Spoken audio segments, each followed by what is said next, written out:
for having me. I'm honored to be in front of you all, a bunch of really cool people, and also to be among really other presenters here today. So thank you all for having me. And I'm Sam Cervantes, founder and CEO of Solidoodle.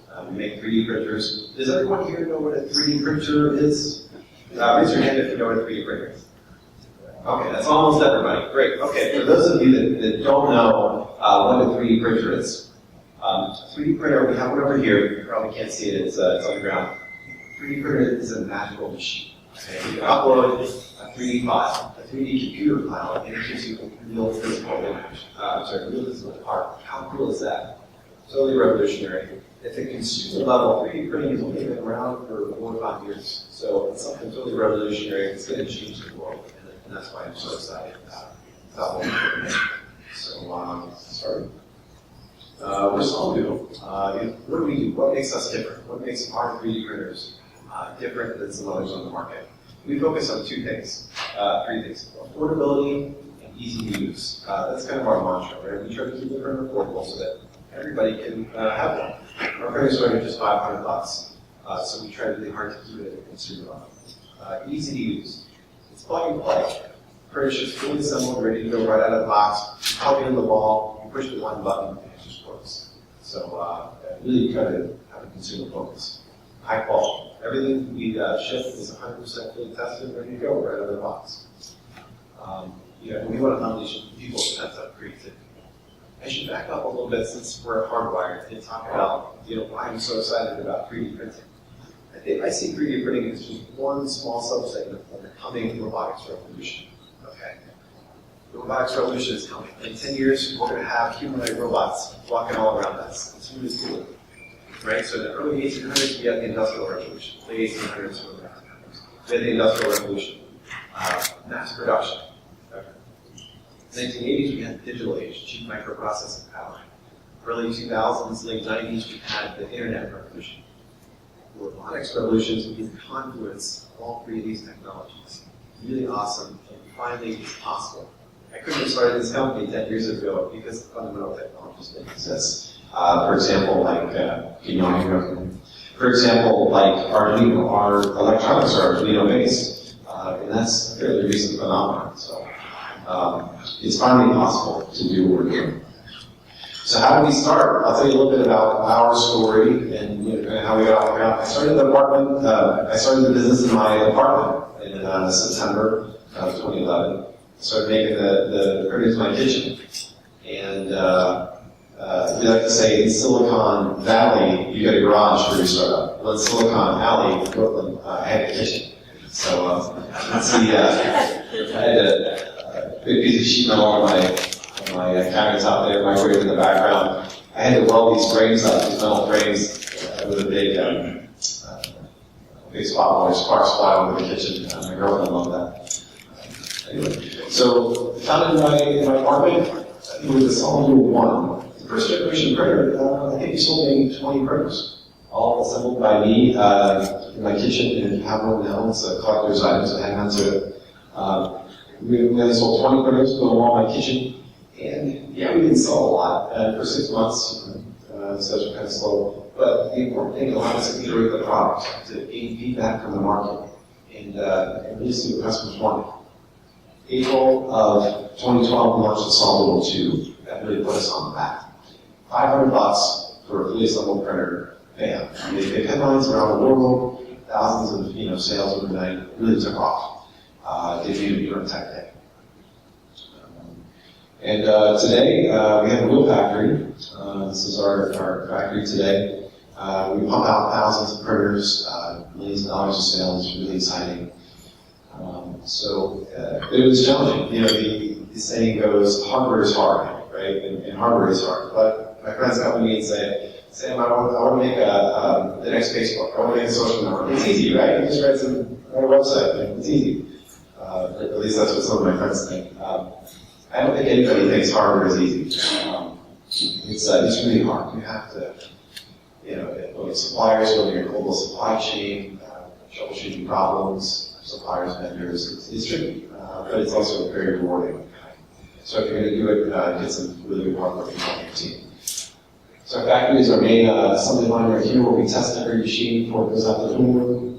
A bunch of cases stacked up, ready to go. We've got a really good team.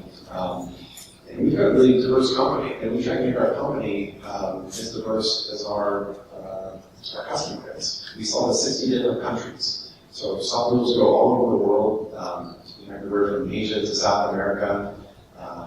It's really exciting. So we try to promote diversity in our company so that our employee makeup reflects our customer makeup. So, press the button right.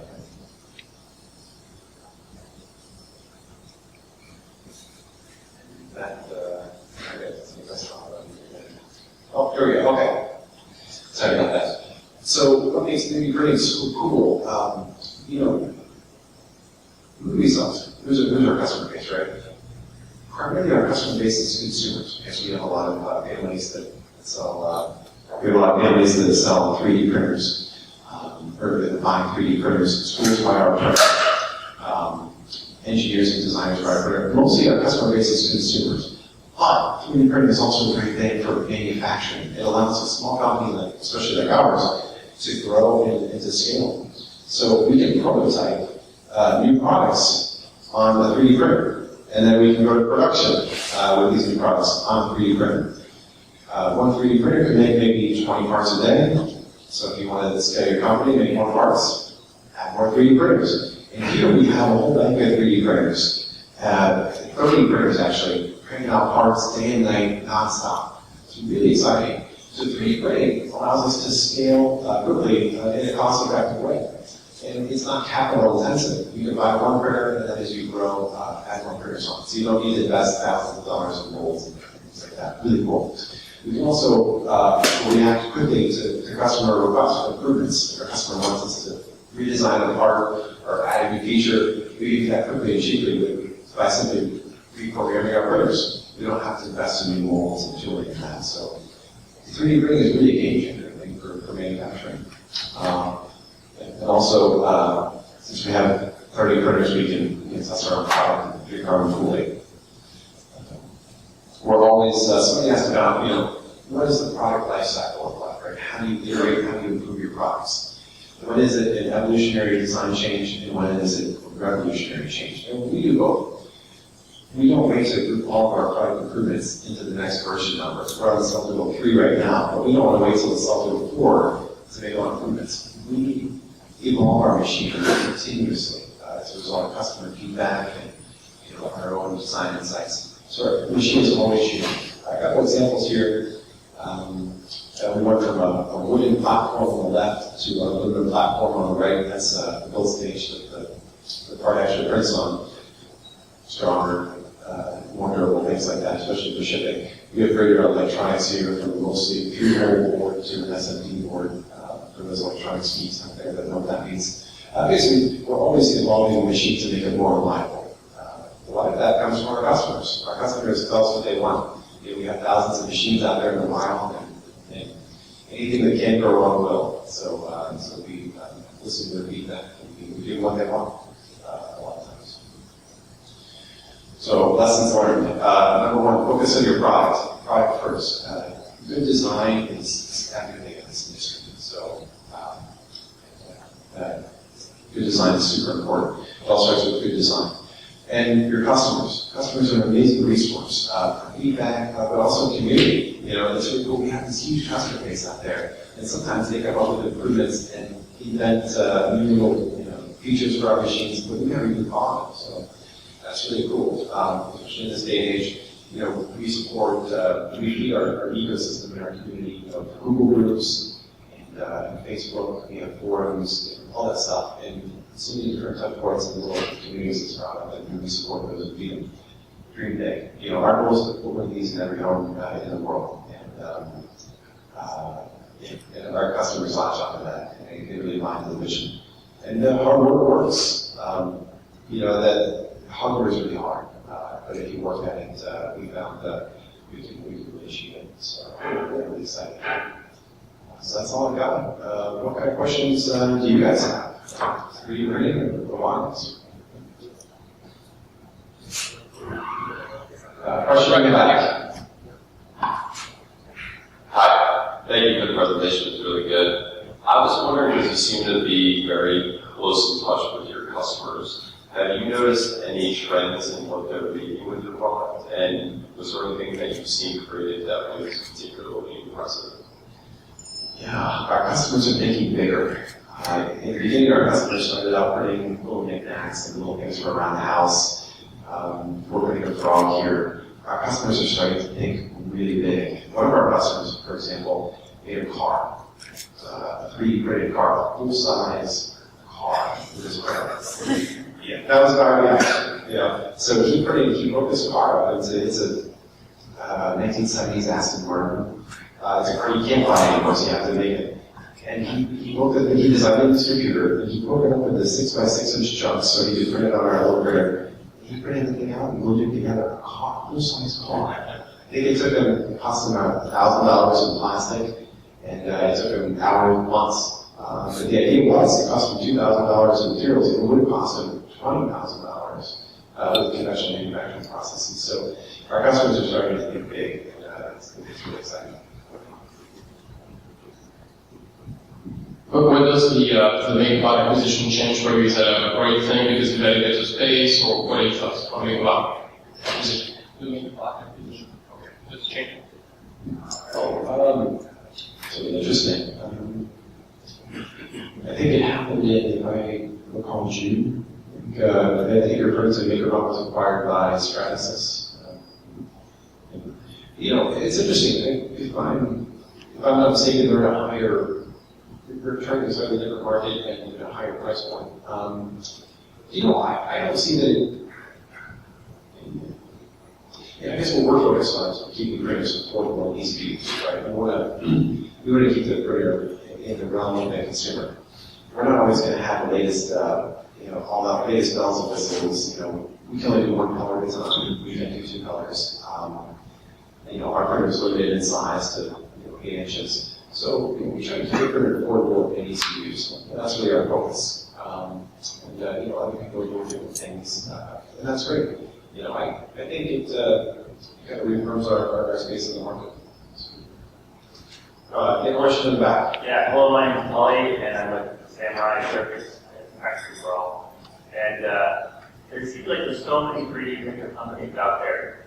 And I'm kind of wondering, how do you distinguish yourself, or do you just find people who are new to 3D printing, or how do you find your customers when there's so many, it seems like there's so many competitors?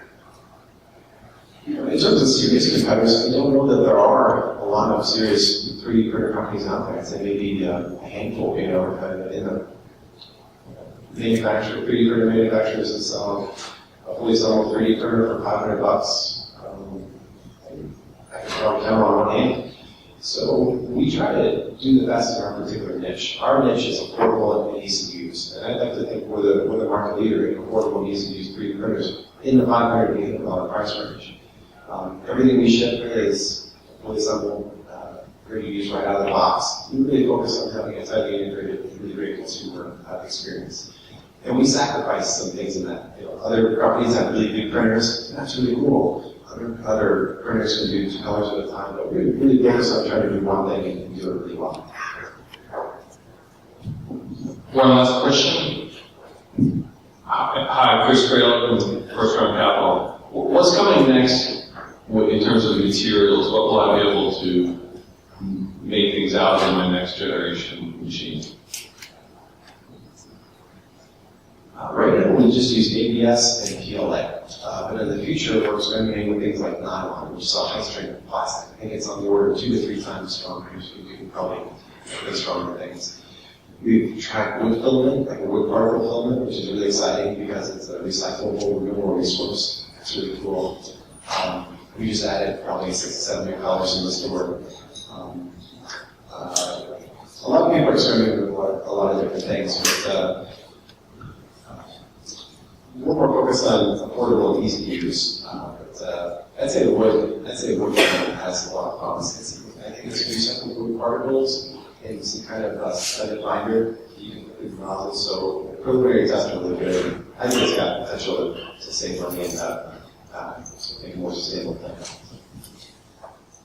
Great, thank you very much.